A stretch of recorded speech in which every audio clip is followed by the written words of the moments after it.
Hello प्यारे बच्चों। तो हम हमारे चैनल पर बात कर रहे हैं जिसका नाम है फिजिक्स 912 पर, और मैं आ गया हूँ करंट इलेक्ट्रिसिटी के एक और वीडियो के साथ, जो कि अब चौथा वीडियो है। इससे पहले वाला जस्ट मैंने बनाया ही था, मैं इसको मिटा देता हूँ। It's a fourth video, lecture number 4। तो बच्चों नोट्स बनाते जाओ, और मैं वीडियोस को बहुत छोटे छोटे पार्ट्स में बना रहा हूँ ताकि आपको देखने में एक साथ प्रॉब्लम ना हो। बट हाँ, आप अगर रोज का एक वीडियो देखें तो आप ये पाएंगे कि आप बहुत कुछ सीख रहे हैं और आपको फिजिक्स समझ में आ रही है। तो बच्चों मेरे साथ साथ बोला करो, जब मैं यहाँ पॉज लेता हूँ तो आप वहां बैठे बैठे बोला करो। मुझे सुनाई नहीं देगा बट मुझे फील जरूर होगा कि आप पढ़ रहे हो मेरे साथ, ठीक है। तो बच्चों अब मैंने लिखा है next topic is electric circuit. Sir क्या होता है सर सर्किट? सर मुन्ना भाई सर्किट? अरे नहीं लाला, सर्किट का मतलब होता है कि अगर तो किसी ये है कनेक्टिंग वायर, ये हमने एक लगाया लट्टू। सर लट्टू मतलब बल्ब, और ये लगा दिया हमने मान लिया मीटर, और ये लगा दी हमने बैटरी, और ये लगा दी हमने की। बेटा मैंने अभी इससे पहले वाले वीडियो में आपको सिखाया था कि ये वाला कैसे याद रटना नहीं है, समझना है। बड़ा वाला हमेशा प्लस, छोटा वाला हमेशा माइनस। बेटा ये कौन सी की है? सर ओपन की है, इसका मतलब करंट फ्लो नहीं होगा। तो जैसे ही हम इसमें डॉट लगाएंगे इसका मतलब हमने सर्किट को क्लोज कर दिया है, दिस इज कॉल्ड क्लोज्ड की। तो बच्चे करंट फ्लो होगा। सबसे important, current always flow from positive terminal to negative terminal of battery। ये बहुत इंपॉर्टेंट बात बच्चे। हमेशा करंट का फ्लो हम हमेशा प्लस से माइनस की तरफ करते हैं, इसको हम कंडक्शन करंट बोलते हैं। सर क्या बोलते हैं? Conduction current.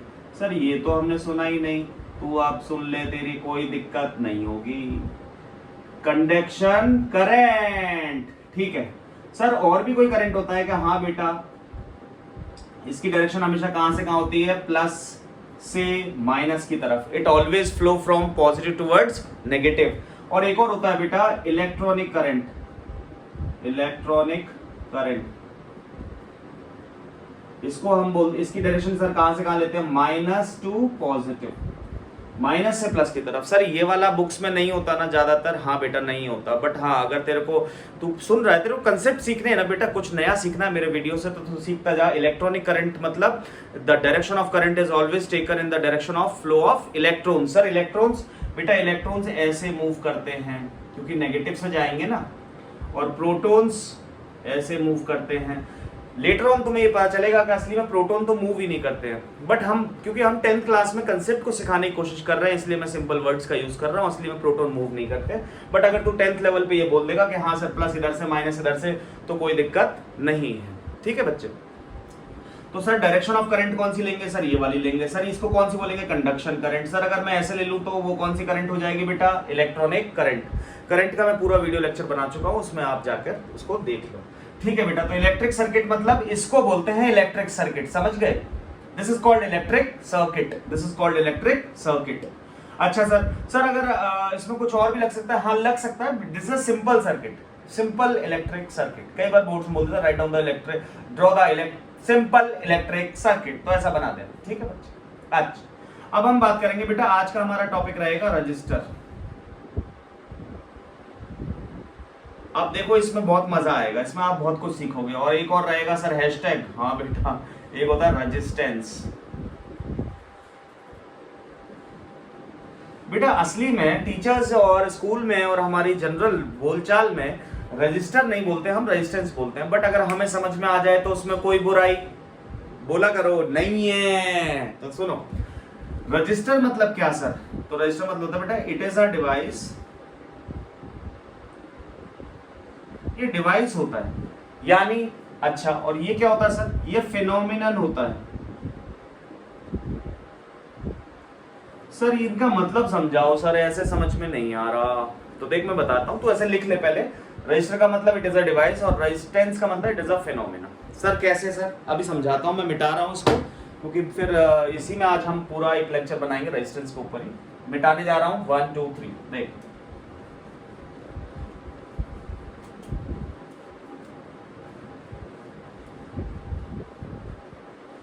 देखो बेटा, एक लिखा हमने रेजिस्टेंस और एक लिखा रजिस्टर। सर एक तो लिख दो रजिस्टर और एक लिख दो रेजिस्टेंस।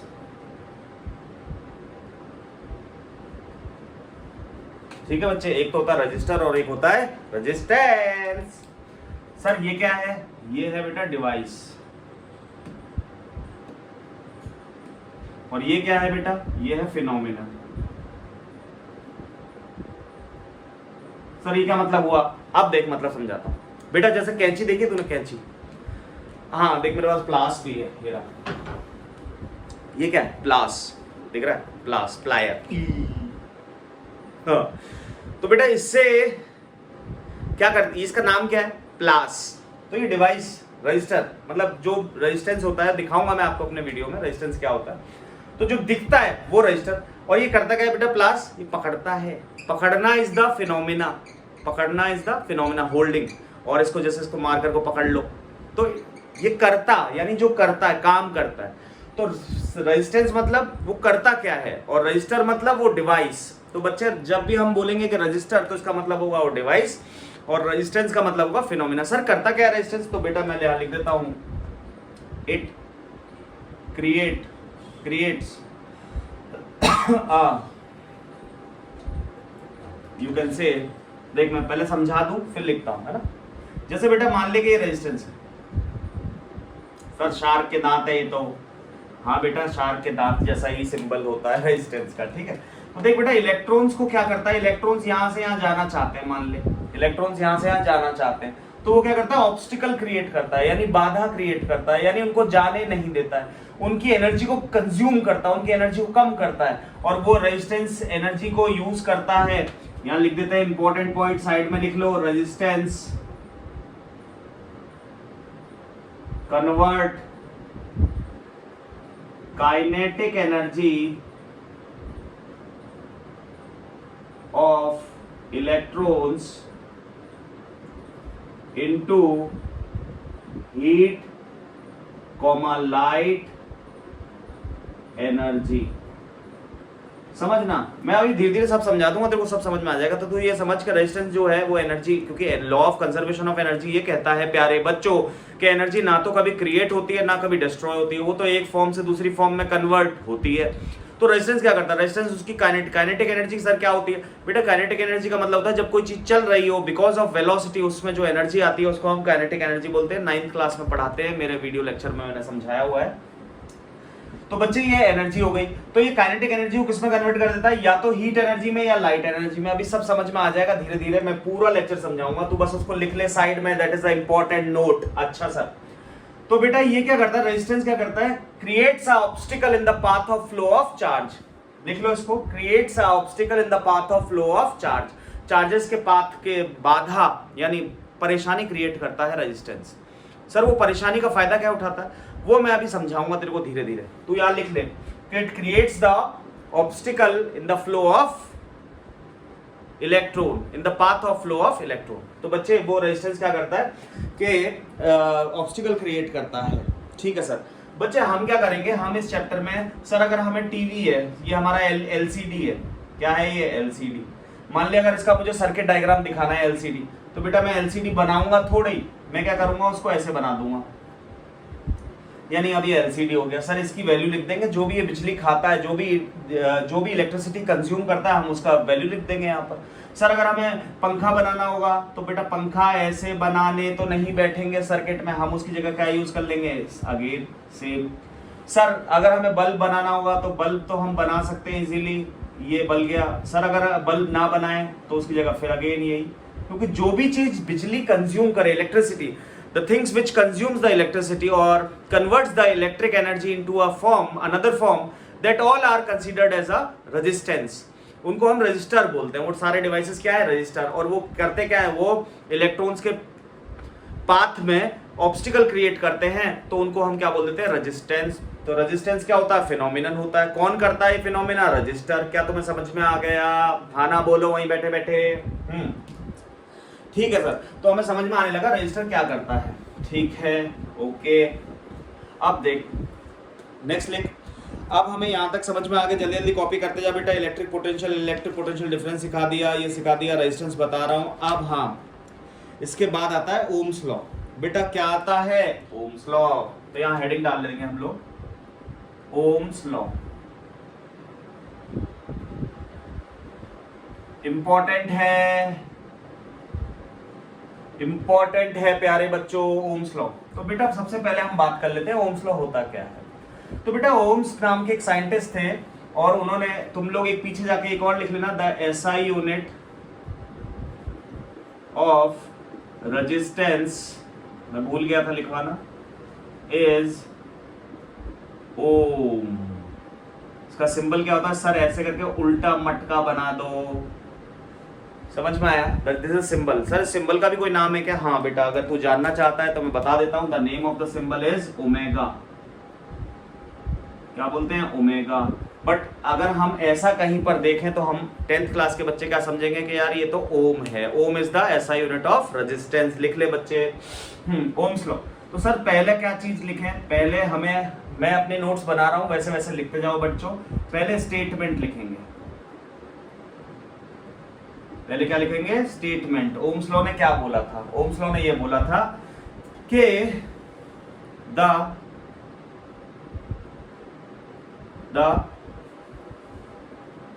पोटेंशियल डिफरेंस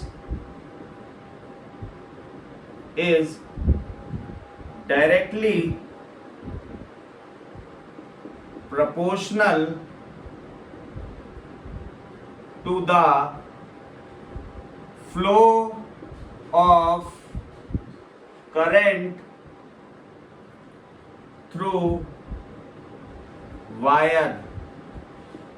ये स्टेटमेंट हो गया। मैं इसको समझाऊंगा अभी तुम मेरे साथ साथ नोट्स बनाते जाओ ताकि तुम्हारे नोट्स भी होते जाए और I will give a explanation about this also. तो बेटा the potential difference is directly proportional to the flow of current through the wire और अ कंडक्टर, कुछ भी लिख सकते हैं। तो इसको ऐसे लिखा गया, V is directly proportional to I।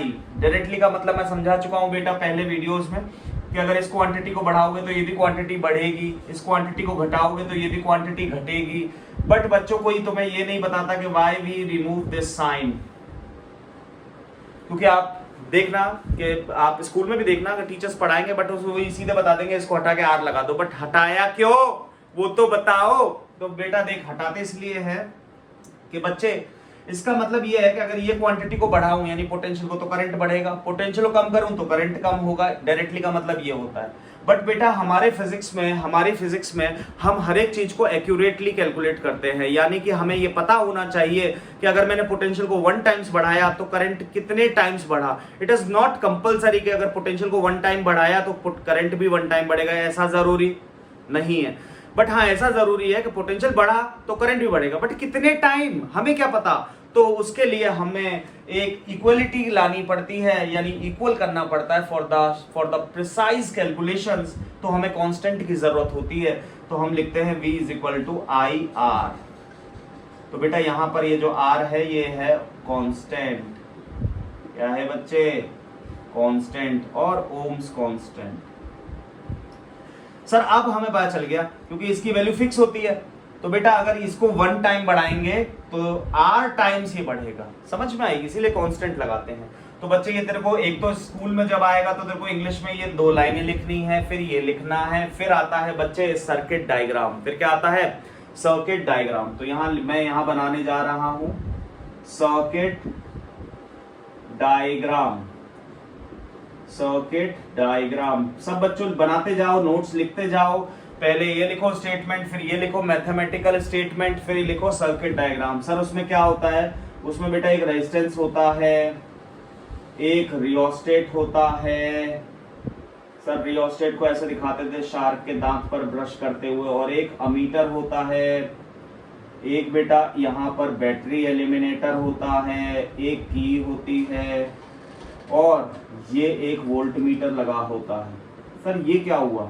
इसको R बोलते हैं, रियोस्टेट को बेटा RH बोलते हैं, वोल्टमीटर को V, ये प्लस और ये माइनस और ये हो गई तेरी की। अगर तेरे को सर्किट डायग्राम स्कूल में बनाने को आ जाए तो तेरे को ये बनाना है। सर आपको कैसे पता चला? आपने वोल्टमीटर तो ऐसे लगा दिया, अमीटर तो वैसे लगा दिया, सर मैं वहां लगा दूं या यहां लगा दूं? तो तो बच्चे अभी मैं जस्ट इसके बाद सिखाऊंगा तेरे को, मैं यहां लिख देता हूं कि मुझे वोल्ट मीटर और अमीटर और गैल्वेनोमीटर समझाना है। सर क्यों लिख दिया? क्योंकि बेटा मैं भूल गया तो तू तो वहां से बोल नहीं पाएगा ना, वीडियो में हर चीज डिस्कस करना जरूरी है। तो बच्चे बना ले एक बार सर्किट डायग्राम, ये बना ले जल्दी जल्दी, है ना। अच्छा सर इसका ग्राफ भी आता है क्या? हाँ बेटा, तो ग्राफ ये मैं पूरे 5 मार्क्स के हिसाब से सिखा रहा हूं, अगर 5 मार्क्स में आ गया तो मैं तुम्हें ये भी बताऊंगा कितने मार्क्स में कितना लिखना है। तो बच्चों ग्राफ कैसे बनेगा देखो, ये हो गया तुम्हारा y एक्सिस, ये हो गया तुम्हारा x एक्सिस। बेटा हम क्या करते हैं, इस पर पोटेंशियल यानी v को ले लेते हैं और इस पर हम हमेशा करंट को लेते हैं। ये ग्राफ किस किसके बीच में बनता है बच्चों? पोटेंशियल और करंट के बीच में। कैसा आता है? डायरेक्टली।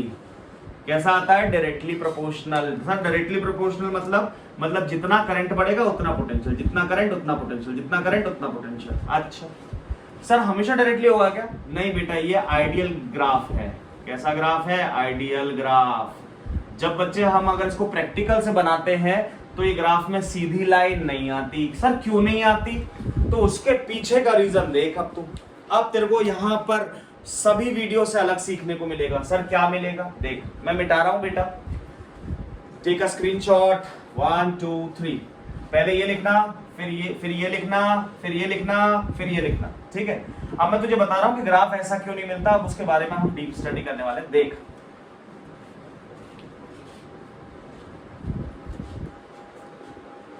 जिसने नहीं बनाया वो पीछे जाके बैक करके वापस बना लो, ठीक है बच्चों।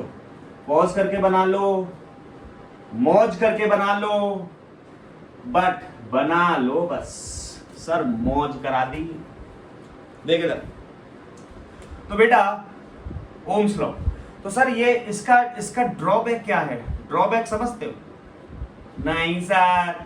अरे डीमेरिट समझते हो? नहीं सर।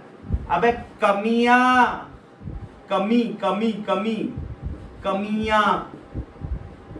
कमियां मतलब समझे? कमियां मतलब होती है ना, जैसे किसी में खूबियां होती हैं, इसमें कमियां हैं। क्या कमियां हैं सर? ये बात आपको किसी वीडियो पर नहीं मिलेगी कि there are drawbacks of also Ohm's law.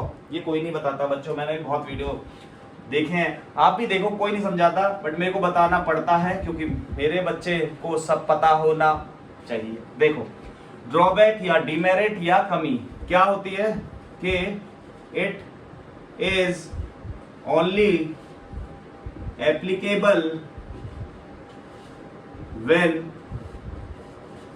the temperature of surroundings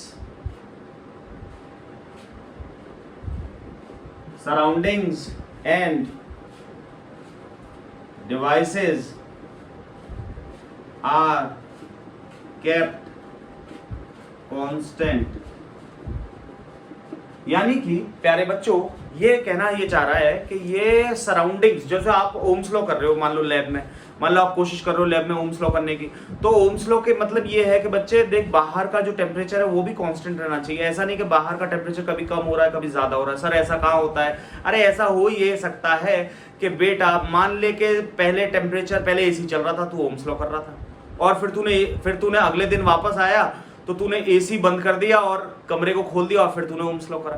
तो बेटा दोनों में टेम्परेचर वेरिएशन था तो दोनों की रीडिंग अलग अलग आएंगी, समझना। तो यानी अगर तेरे को सेम रीडिंग सेम टाइम पर ही लानी है तो इसका मतलब तेरे को टेम्परेचर सराउंडिंग्स का भी वही रखना पड़ेगा। दूसरी चीज, सर ये बोर्ड्स में आता है क्या? नहीं आता, not for boards, but good for knowledge, good for knowledge. पता हो तो कोई दिक्कत नहीं है। एक तो ये हो गया। दूसरा स्टेटमेंट है बेटा, it is only valid for small currents.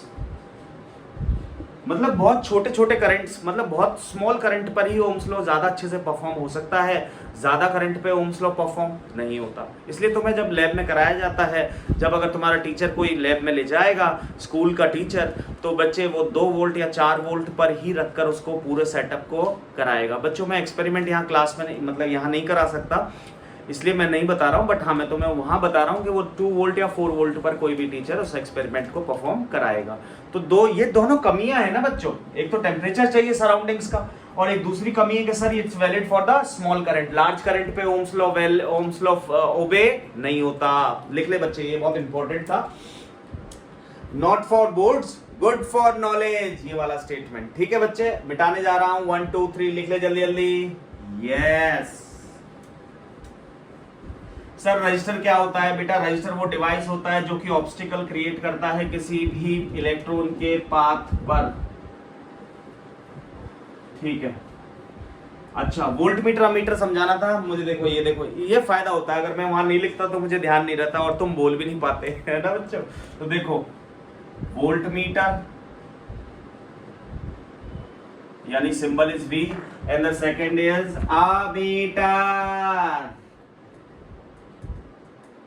अच्छा सर, सिंबल तो सर आपने पहले ही बता दिए, V लिख दे गोला बना के, इसमें क्या लिख दे? गोला बना के, A लिख दे। यस सर, लिख दिया। अच्छा अब देख बेटा, it has very high resistance, इसको बहुत ज्यादा हाई रेजिस्टेंस होता है प्यारे बच्चों, लगभग अप्रोक्सीमेटली इनफाइनाइट। Sir infinite? हाँ बेटा, कुछ आइडियल होते हैं, मैं यहां लिख देता हूं आइडियल। अगर वोल्ट मीटर तुम्हारा टीचर पूछे, आइडियल वोल्ट मीटर, तो उसका रेजिस्टेंस कितना होता है? इन्फिनिटी। कितना होता है? इन्फिनिटी। इन्फिनिटी मतलब वो करंट को जाने नहीं देता। बट जो हम लैब्स में यूज करते हैं बच्चे, उनका रेजिस्टेंस इन्फिनिटी तो नहीं होता, बट हाँ बहुत बहुत बहुत ज्यादा होता है। अच्छा सर, ये पता चल गया। सर इसमें इट हैज मिनिमम रेजिस्टेंस। बच्चे देख लेना, देख तेरे को मजा आएगा समझ के। वाकई में ये बात कोई नहीं बताएगा, वाकई में इतने डीप में कोई नहीं समझाएगा। देख लेना तुम्हारे टीचर के साथ कंपेयर करके। बेटा मैं कंपैरिजन नहीं कर रहा हूं, बट मैं पूरे एफर्ट्स कर रहा हूं कि हर बच्चे को पूरी नॉलेज मिले और पूरा मजा आए पढ़ने में यार। तो देख, it has a very high resistance, it has a minimum resistance. Sir minimum मतलब बहुत कम है, ना के बराबर। कितना? ना के बराबर। अच्छा तो सर इसका मतलब अगर रेजिस्टेंस कम हो गया तो बेटा देख, ओम्स लॉ ने क्या बोला था? V is equal to IR, तो I बराबर क्या होगा? V by R। भाई V इज इक्वल टू क्या था? IR। तो I की वैल्यू क्या होगी? सर R को नीचे ले आओ। हाँ, अगर R को बढ़ाएंगे तो करंट क्या होगा? कम। और R को अगर हम बच्चों कम करेंगे तो करंट कैसा होगा? ज्यादा। यानी कि रेजिस्टेंस की वैल्यू जब कम होगी तो करंट ज्यादा फ्लो करेगा, रेजिस्टेंस की वैल्यू ज्यादा होगी तो करंट कम फ्लो करेगा। तो देख बच्चे, अब दूसरा इंपॉर्टेंट पॉइंट, अब देखो लॉजिक समझ में आएगा, मस्त मजा आएगा, देख सीखता जा। पहली बात तो ये लिख ले। दूसरी बात, it always connect in parallel combination.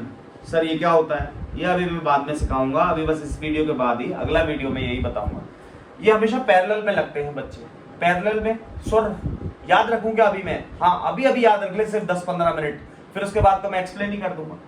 Sir ये it always connect in series. Sir बहुत इंपॉर्टेंट बात है ये हमेशा बेटा पैरेलल में लगता है, ये हमेशा सीरीज में लगता है। अच्छा सर ये क्या करता है? क्या करता है मतलब why we use voltmeter? Why? So the answer is it measures the potential difference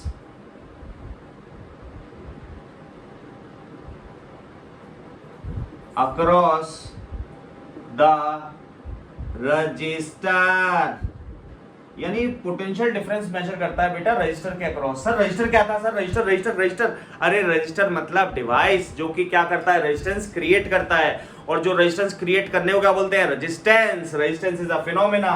और बच्चे यहां लिख ले, ये क्या करता है सर, ये it measures the flow of current in circuit. ये क्या करता है बेटा, फ्लो ऑफ करंट मेजर करता है। अब देख तेरे को बहुत लॉजिकली समझाऊंगा, सब सब सब सब सारे लोग रटाएंगे तेरे को कि अमीटर को वोल्ट पैरेलल में पैरेलल में पैरेलल में कि इसको सीरीज सीरीज सीरीज, बट नहीं, मैं तेरे को लॉजिकल समझाऊंगा। देख बेटा ये क्या करता है, पोटेंशियल डिफरेंस मेजर करता है, और वो क्या करता है, करंट मेजर करता है। अब सुन, अब तेरे को ये मैं रटा नहीं रहा हूं, ये अभी अभी रट ले बस 10 मिनट के लिए, फिर मैं तेरे को समझाऊंगा। ये सीरीज में लगता है कौन, अमीटर, और वोल्ट मीटर हमेशा किस में लगता है बच्चे, पैरेलल में। सर क्यों, वो मैं अभी समझाने वाला हूं, जल्दी से ले लो स्क्रीनशॉट। 1 2 3 मिटा दूं क्या?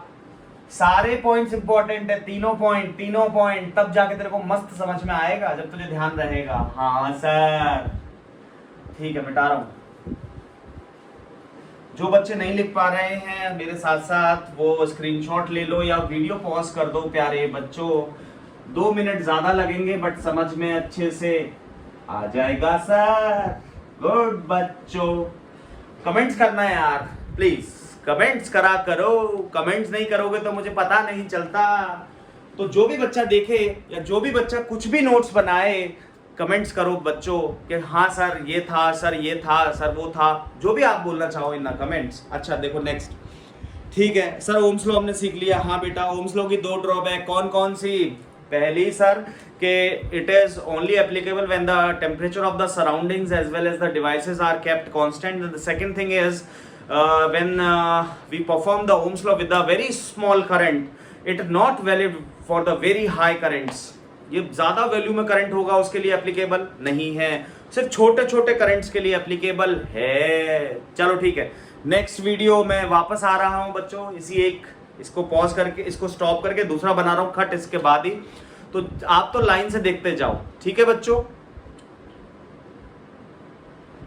नहीं चलो तो थोड़ा सा और बड़ा कर देते हैं, नेक्स्ट लिख लेते हैं।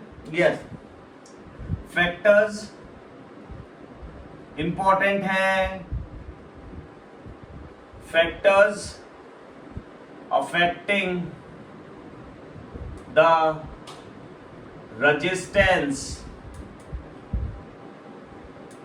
Factors affecting the resistance. Sir resistance को कोई इफेक्ट भी करता है क्या? हाँ बेटा, अभी तो देखो 2 चीज सिखाऊंगा। On what factor, on what factor, ये बच्चे बहुत एडवांस पढ़ना चाहते हैं उनके लिए है, ये बोर्ड्स में कभी नहीं पूछा जाएगा। On what factors does resistance depends, on what factor does resistance depends. तो बच्चे क्या गलती करते हैं, देख यहाँ ध्यान सुनना, यहाँ या छोटी छोटी बहुत हल्का सा बोर्ड में अगर पूछा गया हो तो बहुत कभी कभी किसी साल पूछा गया होगा। यहाँ गलती क्या होती है, बच्चे ऐसे लिख देते हैं V is equal to I R, तो बच्चे ऐसे लिख देते हैं R is equal to sir V by I, तो वो लिख देते हैं sir resistance is directly proportional to potential and resistance is inversely proportional to current. ये गलत है।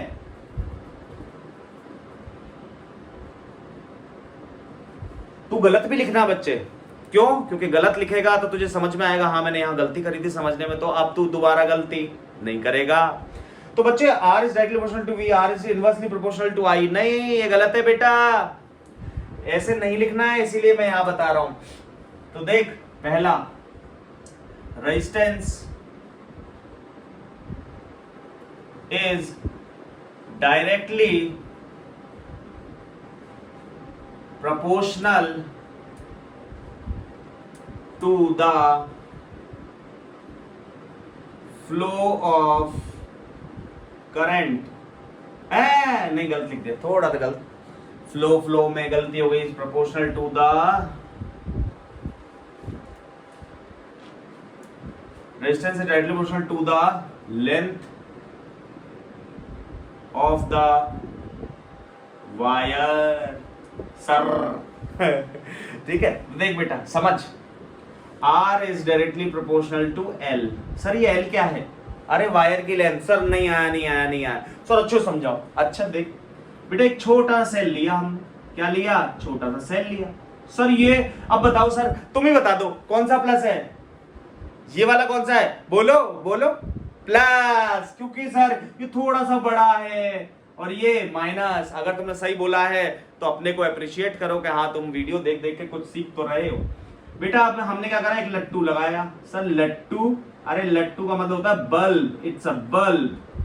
बच्चे करंट हमेशा कहां से कहां फ्लो होगा? सर आपने लिखवाया था करंट इज ऑलवेज, बता, positive towards negative. Yes, positive towards negative. बच्चों देखोगे तो तुम मेरी रिकॉर्डिंग है ना, ये हमारी लाइव क्लास तो है नहीं, बट हाँ जब तुम जवाब दोगे और तुम देने की कोशिश करोगे तो तुम्हें लगेगा लाइव क्लास चल रही है है ना। देख अब बच्चे बल्ब ग्लो करा, हाँ सर ग्लो करेगा, बहुत ब्राइटली ग्लो करा।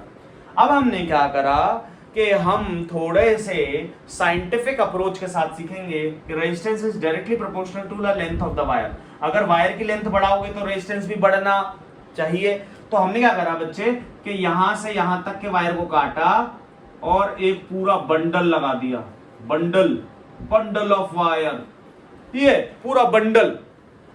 तो अब हमने जब इसको लगाया तो हमने देखा बल्ब जला तो सही बट बहुत कम जला, डिम जला। सर अब क्या हुआ? देख ना तो सेल चेंज किया ना बल्ब चेंज किया, सिर्फ वायर की क्या कर दी, लेंथ बढ़ा दी। वायर की लेंथ बढ़ाते ही रेजिस्टेंस भी बढ़ जाएगा, रेजिस्टेंस बढ़ जाएगा तो करंट कम हो जाएगा। तो बेटा ये बात तो हो गई सर, लेंथ बढ़ाई वायर की, रेजिस्टेंस बढ़ गया, रेजिस्टेंस बढ़ गया तो करंट कम हो गया। Resistance is inversely proportional to current. अगर इसको बढ़ाओगे ये कम हो जाएगा, इसको घटाओगे तो ये बढ़ जाएगा। हाँ सर मजा आया। देख दूसरी चीज, second, resistance of wire is inversely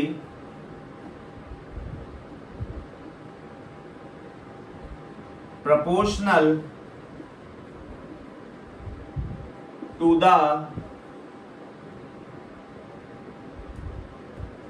cross sectional area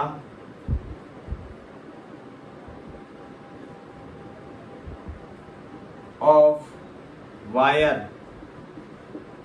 बच्चों डायग्राम ये बना लेना है ना, पहले वाले में पहला वाला बनाना, यहां सीधा जोड़ के 4-5 लाइन दिखा देना, फिर दूसरा। तो इससे क्या तुम्हें रटना नहीं पड़ेगा, तुम्हें समझ में आएगी हर एक चीज लॉजिक। क्यों यार सर ने बंडल लगा दिया था तो रेजिस्टेंस की लेंथ बढ़ गई तो रेजिस्टेंस बढ़ गया तो करंट कम हो गया। The cross section resistance of a wire is inversely proportional to the cross section. Sir ये क्रॉस सेक्शन एरिया सर हमें बताओ। तो बेटा देख क्रॉस सेक्शन एरिया, ये रहा तेरा वायर। हाँ सर इसको मैं काटूंगा, चाकू से काट दिया तो मान ले कि ये कट के ऐसे हो गए 2 वायर, है ना। तो बेटा क्रॉस सेक्शन एरिया पता कौन सा? जो ये वाला एरिया ना, जो ये वाला, इसको बोलते हैं क्रॉस सेक्शनल एरिया। अच्छा सर ये अगर वायर था, this area is known as cross sectional area. क्या तुम्हें समझ में आ गया क्रॉस सेक्शनल एरिया? हाँ सर ठीक है। So this is called cross sectional area.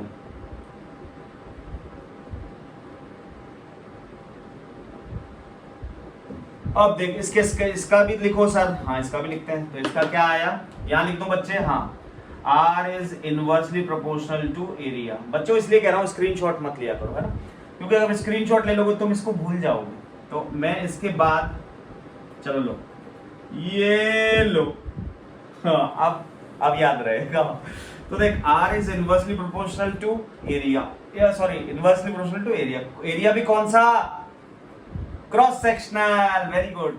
तो बेटा देख क्रॉस सेक्शनल एरिया जितना ज्यादा होगा उसमें करंट उतना, क्रॉस सेक्शनल एरिया ज्यादा होगा उसका रेजिस्टेंस क्या होगा, कम, और रेजिस्टेंस कम हुआ तो करंट क्या हो जाएगा, ज्यादा। भाई सुन, रेजिस्टेंस बढ़ाओगे, रेजिस्टेंस इज अ ऑब्स्टिकल, बढ़ाओगे तो करंट क्या हो जाएगा, कम। रेजिस्टेंस कम करोगे तो करंट क्या हो जाएगा, ज्यादा। हाँ एरिया बढ़ाया तो रेजिस्टेंस कम, और रेजिस्टेंस कम तो करंट ज्यादा। यस। तो बेटा इसीलिए जो वायरिंग्स में अगर हम मोटे थिक वायर यूज करें तो उससे हमें ज़्यादा एफिशिएंसी मिलती है क्योंकि रेजिस्टेंस कम हो जाता है, और अगर हम पतले वायर यूज करें तो रेजिस्टेंस ज़्यादा हो जाता है क्योंकि क्रॉस सेक्शन एरिया कम हो गया। तो बच्चों इसके पीछे लॉजिक है, देखो मैं ये देखो तुम मैच कर पाओगे। बेटा घर में जो एसी लगाने एसी, उसमें क्या है कि उस बहुत ज्यादा बिजली खाता है। सर बिजली खाता है बट ठंडी हवा भी तो देता है, हाँ तो उसके लिए तेरे को एक्स्ट्रा पैसे भी तो देने पड़ते हैं। तो बेटा वो एसी का वायर देखो वो इतना मोटा होता है, क्यों? क्योंकि उसका एरिया बढ़ा दिया तो उसमें से रेजिस्टेंस क्या हो गया, कम, तो वो बचा ली हमने बिजली। प्रेस करते हैं ना उसका वायर कैसा होता है, मोटा होता है। फ्रिज का वायर मोटा होता है, वॉशिंग मशीन का वायर मोटा होता है। सर एलसीडी का वायर थोड़ा पतला होता है क्योंकि उसमें दो तार होते हैं, बट हाँ पतला होता है। सर मोबाइल की चार्जिंग केबल पतली होती है, क्यों होती है? क्योंकि उसमें रेजिस्टेंस का इतना, क्योंकि उसका क्रॉस सेक्शन एरिया कम भी रखोगे क्योंकि करंट हमें कम ही चाहिए। बट जो हैवी इक्विपमेंट्स होते हैं उनकी केबल बहुत थिक होती है। तो सर अब हम इन दोनों को मिला दें। हाँ बेटा, इसको बोल दे इक्वेशन नंबर 1 और इसको बोल दे इक्वेशन नंबर 2। तो मैं यहां समझाऊंगा। तो प्यारे बच्चों अब यहां देखो, आप स्क्रीनशॉट मत लो, तो बाय मतलब इक्वेशन 1 और 2, अरे मतलब समझ गए? हाँ सर तो देख बाय इक्वेशन 1 और 2, तो देख पहली मिलाई R is directly proportional to L by A। Sir L ऊपर था और सर A नीचे था, तो हमने ऐसे लिख दिया। बेटा डायरेक्टली प्रोपोर्शनल साइन को क्यों हटाना पड़ता है, मैंने अभी भी इसी वीडियो में समझाया था, क्योंकि हमें इक्वलिटी चाहिए। इसका मतलब तो हमें एक कांस्टेंट इंट्रोड्यूस करना पड़ेगा, ये है जिसका नाम है रो। क्या नाम है सर? ये क्या है? ये है रो, RHO, रो। सर ये कैसा होता है बेटा? P होता है ना, P, उसको बेंड कर दे, ऊपर से भी थोड़ा और नीचे से भी थोड़ा, ऐसे ये पिचका दे थोड़ा सा P को। भाई P था ना, P को नीचे से मोड़ दे और ऊपर से भी मोड़ दे, थोड़ा थोड़ा ऐसा लगेगा। दिस इज कॉल्ड रो। रो का मतलब सर क्या होता है? सर रो को हम क्या बोलते हैं? इसका नाम है रो, इसका मतलब होता है रजिस्टिविटी। रजिस्टिविटी सर क्या होता है रजिस्टिविटी? अभी समझाने वाला हूं, तो पहले एक बार स्क्रीनशॉट ले ले या नोट्स बनाता जा मेरे साथ साथ वीडियो पॉज करके। मैं चाहूंगा नोट्स बनाओ, स्क्रीनशॉट में मजा नहीं आएगा, ठीक है? देखो अब मैं वहां समझा रहा हूं, ये दोनों मिटा रहा हूं बेटा, क्योंकि स्क्रीनशॉट में क्या है वो फील नहीं आता है। आप देखो, आपको ट्यूशन और ये वो कहीं पढ़ने की जरूरत नहीं है। अगर आप फिजिक्स के लिए कोई पढ़ रहे हो तो कहीं जाने की जरूरत नहीं।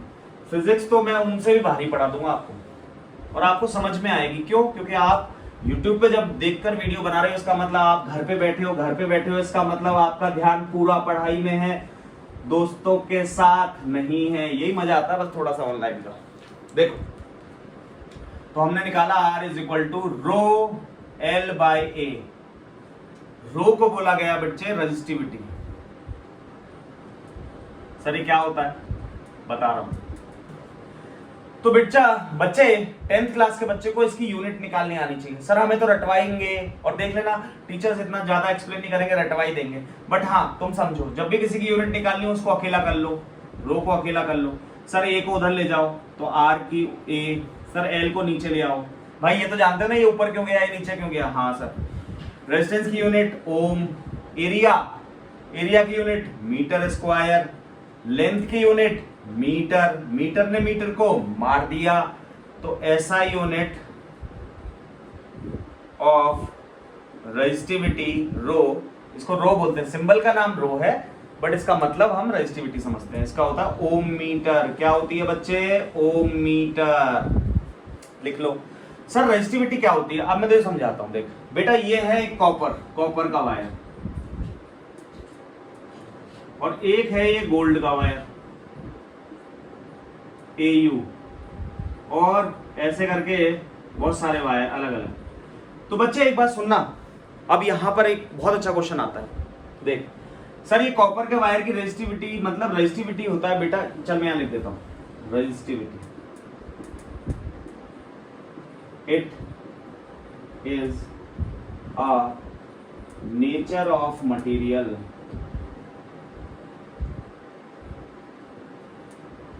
which is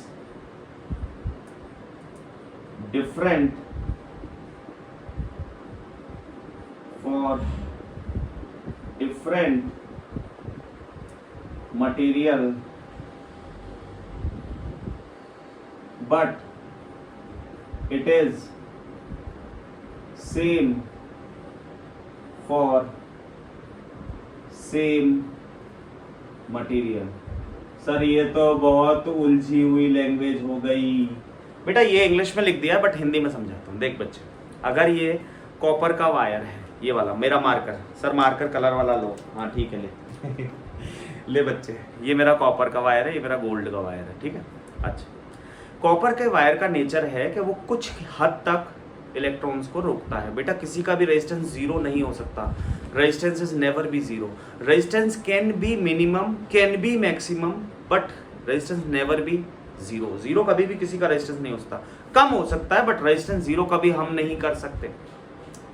मान लीजिए ये थोड़ा सा करंट, ये किसी एक लिमिट तक करंट को जाने देता है, थोड़ा बहुत तो ये भी रोकता है, और ये गोल्ड वाला थोड़ा कम रोकता है बट ये भी रोकता तो है, तो इसकी रेजिस्टिविटी अलग होगी और इसकी रेजिस्टिविटी अलग होगी। अच्छा सर मगर अगर इसी कॉपर वायर को मैं मोड़ दूं, है ना, मान लो इसी को छोटा कर दूं सर, बड़ा कर दूं, तो क्या इसकी रेजिस्टिविटी चेंज हो जाएगी? क्या इसका मटेरियल चेंज हुआ? नहीं, ये सर कॉपर का था, खींच दिया तो भी कॉपर का ही रहा, तो यानी resistivity remain same. But sir अगर इसकी रेजिस्टिविटी और इसकी रेजिस्टिविटी सेम होगी क्या? नहीं, ये कॉपर का वायर है, इसकी रेजिस्टिविटी अलग होगी, ये गोल्ड का वायर है, इसकी रेजिस्टिविटी अलग होगी। तो अब तुम्हें समझ में आएगा रेजिस्टिविटी मतलब it is a nature of material which is different for different material, मतलब एक कॉपर एक gold, but it is same for same material. अगर कॉपर कितने भी कॉपर अलग अलग वायर है, मगर सब वायर किसके बने हुए हैं? कॉपर के, तो सबकी रेजिस्टिविटी क्या रहेगी? सेम। यानी किसी वायर को, बहुत इंपॉर्टेंट बात है, ये लिख लेना अपनी कॉपी में, अभी वीडियो पॉज करके लिख लो, मैं नहीं लिख रहा हूं, आप लिख लो बादल बना के। सर बादल मतलब, अरे ऐसे यहां लिख लो, लिखो जल्दी लिखो बच्चों कि रेजिस्टिविटी जो है वो एक मटेरियल की एक ही होती है, रेजिस्टिविटी कांस्टेंट होती है। चाहे आप वायर को खींच दो, चाहे उसको पिचका दो, चाहे उसको डबल कर दो, कैसे भी कर दो, रेजिस्टिविटी नेवर चेंजेस। बट हाँ, मटेरियल अगर चेंज कर दो, जैसे कॉपर की जगह गोल्ड ले लो, गोल्ड की जगह सिल्वर ले लो, तो सबकी रेजिस्टिविटी अलग अलग होगी। क्या तुम्हें समझ में आ गई होगी मेरी बात? और समझ में आई हो तो अभी कभी कमेंट कर दो, एक बार करो, रोको करो, हाँ ठीक है, आ जाओ वापस। तो ऐसा unit of resistivity is ohm metre, ठीक है बच्चों। सर रेजिस्टिविटी का फॉर्मूला ये देख हमने बना दिया, हाँ सर बन तो गया। तो ये हो गया रेजिस्टिविटी का फॉर्मूला, लिख लो, यहां लिख दो, it is the formula of resistivity. अरे सर ये तो हमें पता था, अरे लिख ले बेटा नोट्स में, और 3-4 तरह के कलर पेन यूज करा कर ताकि तेरे नोट्स मस्त लगे और तुझे पढ़ने में मजा आए, ठीक है। सर हम नहीं करेंगे, हम मत कर। तो देख रो इज इक्वल टू RA/L, ठीक है बच्चों तो देखो, अच्छा सर यूनिट कैसा आई? सर हमने आर की ओम रख दी, एरिया की मीटर स्क्वायर होती है, लेंथ की मीटर होती है, तो मीटर ने मीटर को काट दिया और ऐसा यूनिट ऑफ रो आ गई ओम मीटर, ठीक है बच्चों। तो अभी हम और चर्चा करेंगे अपने नेक्स्ट वीडियो में। तो मेरा अगला वीडियो जस्ट आ रहा है इसी के बाद ही, तो आप चैनल को सब्सक्राइब करें अगर आपको मजा आ रहा हो तो, है ना, ठीक है। जबरदस्ती तो आप किसी की बात मानने वाले नहीं हो, तो बेटा अगर आपको समझ में आ रहा है तो आप चैनल को सब्सक्राइब करें ताकि आपको सारे वीडियो मिलते रहे। मैं साइंटिफिक वीडियोस भी बनाने शुरू करूंगा, अभी बस जस्ट अभी मैंने स्टार्टिंग करा है, बट हाँ मैं आप लोग के सपोर्ट से ज़रूर आगे बढ़ूंगा और एक दिन फेमस हो जाऊंगा यूट्यूब पे। बट हाँ, it is a initial starting stage. तो बच्चे हमने ये सब समझ लिया है, अब हम नए वीडियो के साथ आ रहे हैं अगले वीडियो में। तो आप फिर वापस से उनके नोट्स बना लेना सारे, एक नोट्स कॉपी बना लो, मोटा सा रजिस्टर, उसमें लगातार नोट्स बनाते जाओ, और बोर्ड्स में जाने से पहले मेरे नोट्स पढ़ के जाना, आपको फिजिक्स में डर नहीं लगेगा। और पेपर देने के बाद आप ये फील करोगे कि हाँ यार उस टीचर ने सारी बातें बताई थी और सारे के सारे बोर्ड क्वेश्चन हमारी इसी वीडियो से आएंगे। क्यों ऐसा हुआ? क्योंकि मैं सारे कंसेप्ट सिखा रहा हूं, मैं अभी क्वेश्चंस भी डालूंगा, ठीक है बच्चों। तो आप मुझे कमेंट्स करके बताना कि मुझे क्वेश्चंस डालूं या ना डालूं। जो बच्चों ने पूरी वीडियो देखी है वो जरूर बोलेंगे, और इसको शेयर करो बच्चों, ताकि ना सब बच्चे पढ़ पाएं। ऐसा नहीं कि हम ही पढ़ें, सब बच्चे पढ़ पाएं। देखो शेयर करने से तुम्हारा कुछ जाएगा नहीं, बट हाँ हो सकता है किसी को नहीं पता हो, उसको ये वीडियो से ज़्यादा मदद मिले समझने में, ठीक है बच्चों। तो थैंक यू, फिर अगले वीडियो का फिर आते हैं अपने नेक्स्ट वीडियो में, लेक्चर नंबर 5 करंट इलेक्ट्रिसिटी, ठीक है बच्चों। Thank you so much.